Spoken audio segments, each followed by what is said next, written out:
Good morning, hello, and welcome to another episode of the SBR show here, hosted by the Three-Man Weave. Actually, well, that's usually the opposite. Usually I say it's the Three-Man Weave college basketball show hosted by SBR. I don't know. It's kind of both. But yes, welcome into the Final Four preview episode of our show. We're ready to talk college basketball. But before we do, make sure to hit the like button on this video. Hit that like button. Subscribe to the YouTube channel, youtube.com/SBR Sports. And of course, head to the URL at the top of your screen there, sbrpicks.com/March-Madness. A lot of great resources there, a lot of terrific information from our pals at SBR, some write-ups, some game info, just a whole lot of a treasure trove of knowledge there. So make sure to check that out as well. Ky McKeon, Matt Cox, we are here. We are ready. We're ready to talk Final Four. It's tomorrow. We're a day early, but you know what, guys? We're still chomping at the bit. Ky, how are you feeling? Any takeaways from the week? What are we looking at right now? Oh, man. Jim, just the anticipation for the Final Four has been eating away at me. I can't wait. It's going to be a great Final Four. Yes, I wish Michigan was in it instead of UCLA. Sorry, Bruin backers. But we get to see Gonzaga. We get to see Baylor. It's going to be a good time, Matthew, in Indianapolis, a city you love. Now, yeah, we all love Naptown. The Mecca college, the heartland of hoops, as my fellow Hoosier brethren when I attended college used to call it. Yeah, Jim, I'm just excited to see Gonzaga Baylor in the title game. Not to jinx it. Spoiler. Don't you jinx that. I'm sorry, UCLA. It's been a fun run. It's over. Okay, it's been a nice little story. The whole Pac-12 thing. It's cute. Whatever. West Coast hoops. We all ignore you. The conference champions. It's all done. It's gonna be Gonzaga Baylor. And I'm trying to lobby for a 7-game series. I've been saying that all season. So I'm hoping Mark Emmert will accommodate that, although he's not always the most open to such radical ideas, is he, Jim? No, unfortunately not. But yeah, I hope we end up seeing that too, Matthew. We'll see. It's felt like we've kind of been destined for it since December, and that game got canceled. The first meeting between these two. We were always hoping it was just a postponement until April and not a full cancellation of that meeting. So we're still hoping we get it, but guys, we got to talk about the matchup, see if we are going to get it. Let's figure out the breakdowns. Let's look at each side of the ball. We'll start with Houston versus Baylor, the Texas two-step in Indianapolis. Right. Two Texas squads going at it, two former Southwest Conference foes, I believe they are. Now we got potential physical battle here. Mr. McKeon, what are you looking at with this one, with Baylor currently -5 and a total around 135? Let's set the scene. Let's set the narrative for Houston. People are familiar with it, but only team ever to make the Final Four by beating just double-digit seeds in the NCAAB tournament. They're a fraud. Not a fraud because of that, guys. But there is another scheduling quirk here because they've only played one top 30 opponent all year. Per Ken Pom, only 2 top 50 before the NCAA tournament. It's true, Houston hasn't played anyone near Baylor's caliber. And I think that really comes into play here, Matthew. I think Baylor just has so many weapons. I obviously love Houston's defense. I think they are super, super good on that end of the floor. I just worry about Houston scoring. I think Baylor's a much better team here. Yeah, and I think Baylor has shown some, both weaknesses, but also, areas of strength that we didn't really see, late in the season, even early in the NCAA tournament. What Davion Mitchell has turned into is just another ISO hero ball weapon, along with Jared Butler, who can make plays on his own. Maceo T can get his own shot, as we know, even though it's not always to watch. So it's 3 scores that I think have really emerged. They basically just played the matchup game last round, and I'm curious if they'd go with a similar approach here against Houston, Jim. We know that Houston boasts, Jajon Giroux, one of the best on-ball defenders in the country, was the AAC Player of the Year. We were talking about last night how defensive player of the year. Excuse me. Yes. Like are they gonna put him on Mitchell, given how well Mitchell played last game? Do you put him on Butler because he's really been the heartbeat of that team all season? I think you kind of have to pick your poison with Baylor. There's a lot of poisons to pick, and with the way Matthew Mayer's playing as well, I just think there's too many offensive options for Houston's defense to really stymie Baylor here. But I think Houston's offense has a little bit of upside, especially with the way they started to make shots last game. So I don't know. I'm kind of actually thinking over might be a decent player. I think both teams can score. Yeah, let me push right back or send it right back to you then, Matt, because the total currently 134, 135. At KenPom, it's 143. So I mean, like there's a clear divide between what he's putting out there and what the market's at. And this was the same case with the Baylor game last round against Arkansas. I think the total was higher than or the KenPom total was higher than the market. So do you see that as like a clear edge? I mean, it's basically all efficiency that KenPom is going off of there. He's got a 65 possession game, but both teams scoring over 70 points. So you're looking at the overs. That's still. Do you think that the difference between KenPom brings some value to you? Yeah, it does. It's funny because I think it does the opposite on the side. I'd argue that the side value implies that Houston's the right play. KenPom only has Baylor favored by 1. We talked about how we think Houston's been a little bit inflated by their schedule. Baylor, coming off the COVID shutdown, has been late to recapture their I guess high-end analytic rankings. But on the total, I think that's a good point, Jim. I would think that this is going to be a slowish pace game. Baylor's been willing to play a little slower than we saw them play at times throughout the season. Houston's been playing a crawl. Nova held Baylor to 57 possessions. Right. But I think the efficiency is what's going to drive the over here. So I guess I agree with Mr. Pomeroy's model on that front. I like the under, guys. I lean towards the under on this one. I know KenPom says 10 points higher than this. I just don't think Houston scores very easily against Baylor. Baylor guards the pick and roll extremely well. Houston has to hit threes. And they can certainly do that. I just think that's a tough thing to rely on if you're really hoping for that over, because Houston's not going to dominate the glass like they did against Oregon State. They grabbed almost 50% of their rebounds against that team. Baylor's not a great defensive rebounding team by the stats, but they have better athletes in Oregon State. They have the ability to box out and actually grab defensive rebounds. So I just think Houston's not going to score very much. And Houston matches up well with Baylor on the other end. I think it's going to be a physical affair. I still like Baylor -5. But I think it's going to be pretty low scoring. Yeah, I kind of lean towards the under a little bit, but Arkansas just grabbed 38% of their misses against Baylor, and they're not quite as good offensively on the glass as Houston is. I mean, they're just maniacal, the Cougars are. So I think they'll have that edge there. But one thing Scott Drew's already talked about is like we need to make sure our guards rebound. We need to make sure they gang rebound and help, and that cuts away the Houston or offensive rebounding advantage, and B kind of hurts the transition attack for Baylor. They don't have guards leaking out in transition if they're doing the all-5 collective team defensive rebound, and they're going to need to do that. So that doesn't help pace as much if they're not leaking out. Might hurt their efficiency a little bit too. So I lean towards the under, but right now I think it is a little too low for me to bet it at this point. So I'm leaving the total alone there, guys. I would lean towards Baylor -5, though.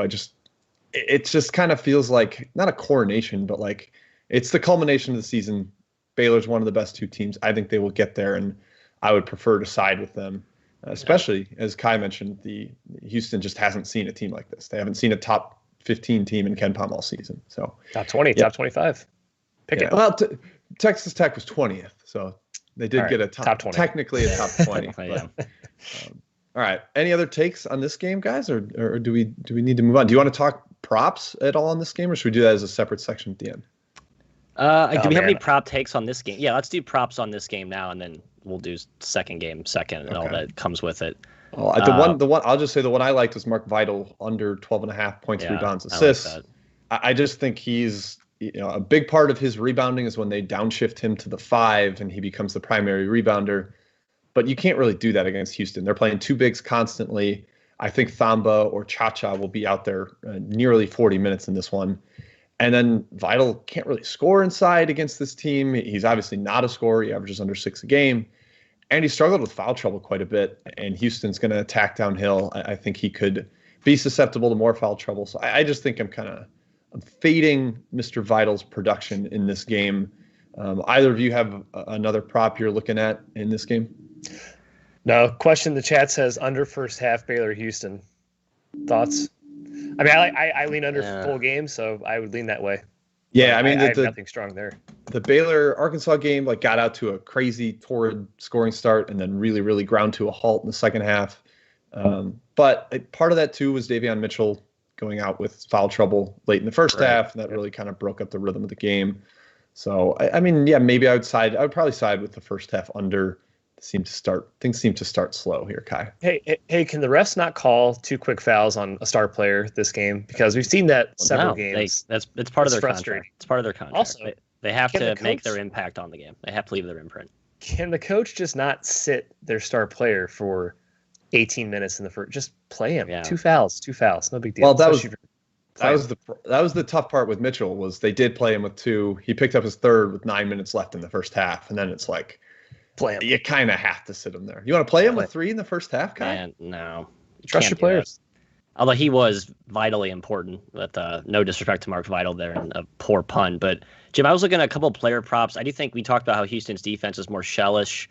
They are going to surrender some threes. Baylor's going to have to hit some against the length and just the way they defend. So if you look at maybe an over, we talked about a few over, like 1.5 threes made. Matthew Myers over a half minus 230. So you're drinking big time juice. But, man, I feel pretty confident he's going to knock down a point, right? I know. He's going to take several. Maceo Teague over 1.5. I think he's on fire. Maybe he kind of, efficiency is not important here, right? You need volume. I think Teague takes at least 6-7 threes in this game. So can he hit 2 at -1 and at 95? Yeah, I feel pretty good about that too. Yeah, Jared Butler's scoring prop feels low to me. It's only 14.5. Now, he's only gone over that once in the NCAA tournament. He's kind of taken a backseat to Teague and Mitchell. But I think they're going to need shot making, as Matt's kind of mentioning. I think he's going to have to take some of the tougher shots late in the shot clock, and I would say over for him. It is juiced a little bit to the over, but I would lean that way for Jared Butler. I think we have more takes player prop wise in the second game, guys. Yes, we do. No question. We'll put that in the chamber. We'll move on to game 2 now. That is UCLA versus Gonzaga, not Michigan, not Alabama. This is UCLA, all the way from the first 4 to the final 4. They've won 5 games over the past basically week and a half, 2 weeks. Really impressive stuff. I mean, certainly benefited from some poor shooting by their opponents, but they've also played pretty well. They've slowed the game down. They've controlled the pace. They've hit really tough shots, contested 2s, Matthew. Yep. And that has gotten them here. They've got a team in Gonzaga that really can score and probably won't go through the same offensive lulls that Michigan and Alabama did. But what are you looking at with this one? Is it too high? Currently sitting at -14. It is high, but I don't think it's too high when you look at it. What was the good? The Creighton spread was right around 14. Oklahoma was 14.5. I think both those teams are no question better than UCLA. Although UCLA, I think, has started to play back to that preseason rating, which we had them even before Chris Smith went out. I mean, I think Cronin has really adapted well to both of the key injuries throughout the year. Chris Smith to start, then Jalen Hill. He has a deep wing corp, and he was sort of prioritizing the bigs early. But, I think the depth of the roster has allowed them to move forward, Ky, without really skipping a beat. I like Gonzaga here. I'll play the devil's advocate for UCLA in a second, but what are your takes? I will now rattle off the shooting against UCLA. So here we go. Ready? Michigan, 3 for 11 from 3, 6 for 11 from free throw. Alabama, 7 for 28 from 3, 11 for 25 from free throw. Abilene Christian, 4 for 19 from 3. BYU, 3 for 17 from 3, 9 for 16 from the free throw line. Michigan State, 6 for 18 from 3. They were up 14. They were up 5 with 1:30 left in the game. UCLA has gotten a lot of fortunate bounces, a little bit of luck. Mick Cronin's done a great job. He's certainly impressive for getting his team to this point without Chris Smith. Absolutely incredible job by him. But this team's been a little bit lucky. That's not going to work against Gonzaga. This team just is so good every single possession. They will smash UCLA, in my opinion, just like they smashed USC. I think so too. I think the concern, if you have one, if you're Gonzaga, is backdoor and maybe like, oh, we got up 20 and then we let it trickle down to 12. Yeah. But I don't think they'll do that. I think they'll get up 20 plus. Like they can get up 25 here if they want. USC is definitely better than UCLA, and Gonzaga was up 20 that entire game. It never got below 18 in the second half until very late. It hit 16 and ended up landing 19. But I just think this Gonzaga team is similar to the 2018 Nova team, where they covered all 6 games en route to a national title, won every game by double digits. I definitely believe Gonzaga will win this by double digits, and I think they will win by enough to cover the -14. Curious about your guys' take on the matchup inside. In the Elite Eight, UCLA was very much, we're going to let Hunter Dickinson try to score one-on-one. We're going to let Cody Riley and Kenneth Wuba just kind of shove him around and play physical with him. Let him try to score one-on-one, but Hunter Dickinson doesn't have a whole ton of moves in the post. It's really just go over his right shoulder, finish with the left hand. Mm-hmm. If they do that against Drew Timme, they're in trouble because he has one of the best array of post moves in the entire country. Do you think, Matt, that they will start the game by doubling, or are they going to give Timmy a chance to score one-on-one? Because this is big for player props too. Like if they play single coverage right away, you kind of look at some Timmy props. What do you think?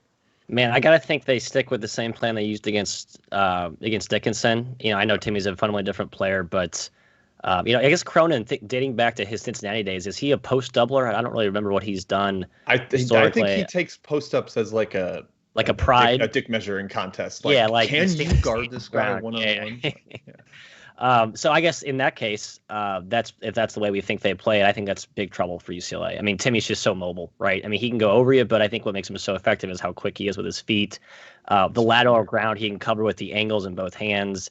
That's going to be a problem. I think he's going to make UCLA really rejigger their defense on the fly if they establish him early. I mean, keep in mind, USC got up early, or USC got down so big, Ky, because of the turnovers.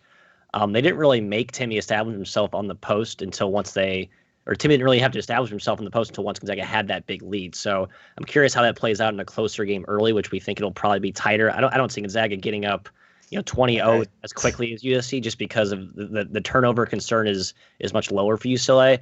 I see the Zags slowly extending this throughout the course of the game. So I'm still on the Zags. It does feel like a high number, but like I said, looking at the price comparisons to the prior spreads against teams I think are better than UCLA, you got to take the Zags. This team is historically good. Like, they are by far the best team in the country. It's not even close. In the last 2 decades. And every single position, they have an advantage. Timmy is going to destroy Cody Riley one-on-one in the post, Wuba in the post. And if he doesn't go in the post, he's going to destroy them from the perimeter. No one's guarding Jalen Suggs. No one's guarding Corey Kispert. It really just is an embarrassment of riches, and they're well coached. That's why they haven't lost a game. That's why they've only had one game within double digits all season. I think Gonzaga is going to win by a lot here. I really do. Jim. Yeah, to your point on well coach and Matt, what you're saying about the quick start. I mean, they brought out that 1-2-2 trap, kind of softish trap against USC, but it was a clear wrinkle that Few threw in because he knew that was a matchup edge for them, and I'm sure he will have something similar up his sleeve. Maybe it's not that exact 1-2-2, but that definitely matters. And I will also say that UCLA, not a strong starting team for the last 2 games. They had 4 points in the first 11 minutes against Michigan. They had 7 points in the first 11 minutes against Alabama. Like, their offense really struggles early, consistently. If you do that against Gonzaga, they will bury. They will get up 20, like you said, and good luck trying to chase this game because UCLA's offense not designed to put together a bunch of flurry points and make a big comeback. So can't dig a hole. That would be a problem. We are definitely, I think we're all -14 Zag boys here, correct? Yeah, we are. It's very small though. I didn't go crazy with this one, but yeah, I think you got to bet the Zags here. Yeah, it is a popular pick, but it doesn't make a run to me. Totals 145. I lean over if I had to choose. Gonzaga. We talked about pace. I think no one controls the pace against Gonzaga. No one. Yeah, even St. Mary's had to play a over 70 possession game in the WCC tournament, and they would have preferred that thing to be 57. But yeah, the only times when Gonzaga has been slowed down to some degree is when the game has been close-ish, either early or there's a late run. You look at the Oklahoma game when the Sooners made a run, they held that pace to 6-9 possessions. Look at BYU, the WCC championship game, 70 possessions. That game was close too. So I was trying to make the point earlier that UCLA is not going to have, like, they will do everything in their power to make this a crawl. But if the game gets out of hand, you're going to have to play up and down and play catch up. So, there's a correlation between how close this game is and the pace, right? So if you think UCLA can keep it close, then I think this does play well for the under. But if you're a Gonzaga backer, it's tough to justify playing the under as well, just because I do think it'll get up and down and turn into a wreck ball game second half if it is a pretty substantial margin. All right, 2 questions for you. First, Chad asking about Gonzaga first half, both team total and -8. I would certainly side that way. I think they get up early. I don't think it takes them over 20 minutes to find that double-digit lead. So I would side with Gonzaga first half. And then Ky, I'm going to go to you. Player props here. I know you are looking at the lottery pick in this game. Yeah, listen, props, I'm not going to claim to be a good prop bettor, but Jalen Suggs over 14.5 points was the one that kind of stuck out to me here. He scored over 15 4 of the last 6 games. He has a very high usage in this tournament. That's going to continue. I don't think anyone UCLA can guard him, especially Tiger Campbell. I mean, He's got 5 inches and several pounds on him. He doesn't miss free throws, and he's due to hit some threes. So he takes a nice amount of shots to get to 15 points. So I like the over 14.5 if you're looking for a prop bet with him. Yeah, I'm gonna timed to see some chat commentary. I was gonna say we haven't even talked about Johnny Juzang yet. How awesome he was. I was saving it for this, laying out the red carpet for you. We'll hammer it now. We'll squash that elephant in the room. But he's been phenomenal. There's no question. The shots he hit against Michigan were absurd. Yeah. But you look at that matchup. He was being guarded by Eli Brooks most of the game, who is a 6-foot guard, and I thought that was a mistake. Juzang has 6 inches on him. Gonzaga has multiple guys. Jalen Suggs is 6'4" with length. Kispert's 6'7", Ayayi 6'5" with length. They can shuffle any one of those dudes onto him. Nembhard's 6'5" too. And Nembhard's 6'5", right. So I just don't think Juzang's going to get those open looks from the mid-range, which is where he did his damage, right? And, so player prop, I like the under on Juzang's point. It's got bet down from 18.5 to 17.5. You look at it against Bama, he struggled to score inside the arc against a similar type of defensive DNA, long athletic wings. So from a prop perspective, I like the under. It's also just a key matchup edge for the Zags, right? The length they can throw on Juzang and on Tiger Campbell at the point of attack. He's been really good in pick and roll all tournament, but if they put Ayayi on him, again, that's like a 5-inch height advantage. I think Campbell struggles to score against him in space. So 2 more matchup points in favor of the Zags against the kind of the catalyst of UCLA's offense.